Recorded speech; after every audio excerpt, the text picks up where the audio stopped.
Answer. Race mode. They have their default settings, but you can tweak each mode.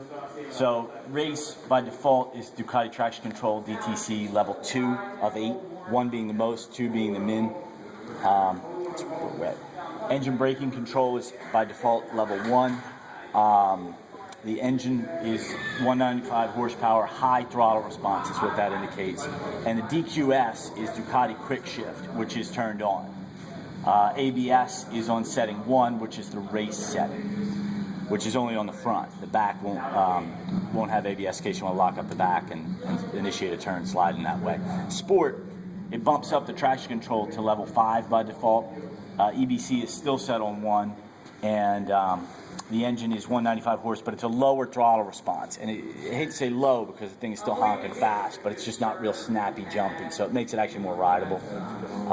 Race is a bit much, actually. DQS is still on by default, and ABS is, for some reason, still set on 1. I don't think that's the proper setting. Oh, I'm sorry. Sport, it should be set on 2. There we go. And then wet, traction control gets maxed out at 8, so you cannot spin that rear wheel at all, so it's very safe in the rain. EBC is set on 1 by default. Again, I don't believe that's correct. It probably should be a different setting. It knocks the horsepower down to 120, which is still really honking fast, let me tell you. And DQS is still on by default. ABS is on level 3, so it's front and back, and the ABS is basically doing everything it can. 3. Yeah. I actually thought ABS might default to 2 in sport mode, but apparently not. Oh, there it is, yeah. I guess I must have been looking at race mode. Sport mode, ABS is on 2. Okay. The EBC didn't change. And you can change these on the fly just by tapping that. They also are going to change the display, which I will show you. In sport mode, and hopefully I don't kill the battery doing this too long. There you'll charge it. I think it was already in sport mode. So you got your tack.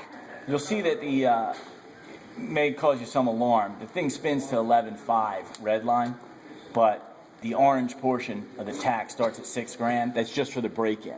As you get more miles on it, the orange portion gets shorter. It's basically recommended that you keep it under $6,000 for the first a couple hundred miles. Then once you get some miles on it again, it'll encourage you to rev it higher.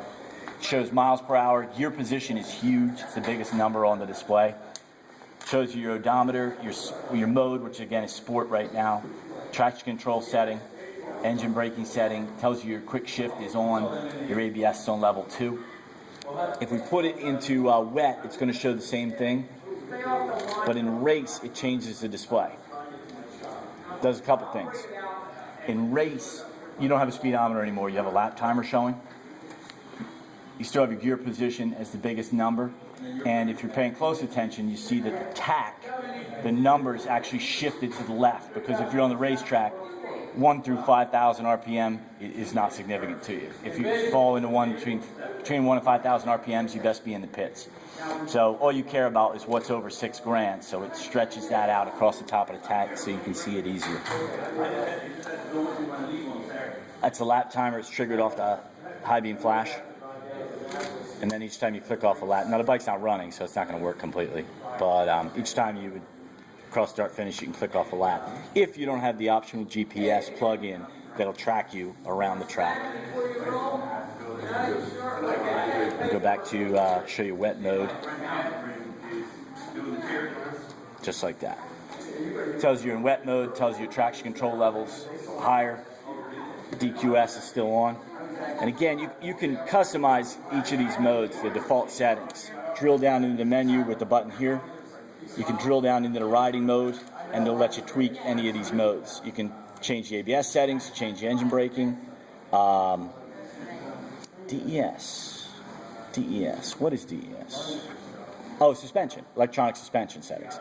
Ducati quick shift, Ducati traction control, engine horsepower and throttle response, or you can just put it back to its default settings if you were screwing around with it and forgot what you did. Not that would ever happen. Never happen. I'm sure you take good notes when you change these things. Digital readout for the tack. You can check your battery voltage. You can use a PIN code to start the bike. You can set clock, date. If you don't know what day it is, I don't know why you'd refer to your motorcycle, but apparently you can do that. You can change the backlighting. This display changes from basically goes to a negative of itself. At night, it is black with white letters, so it doesn't blind you. In the day, so you can see it, it's bright white with black letters. But if for some reason you prefer the opposite, you can switch it manually in here. Does that change automatically with the outside light? It does. It senses the ambient light. So when we were at the track under the pits, it was actually a night setting because there was so much shade. When you got out in the sunshine, it flipped immediately. Yeah, it's pretty slick. And we'll exit that right there. When you change these settings also on the S models, they have the electronic suspension. It's, of course, going to change the suspension settings for the different modes. Again, drill down by pressing this down button. And we go to DES. Once we get into, for example, race mode, we can go into electronic suspension, and you can change the number of clicks on front compression, for example. Front rebound, rear compression, rear rebound. If you want to change spring preload, that's still done manually. It's not hydraulic, it's not automatic, and you can save these settings. And then again, if you mess around with it, you can always put it back to the default settings. And you can store different settings in each mode for the suspension.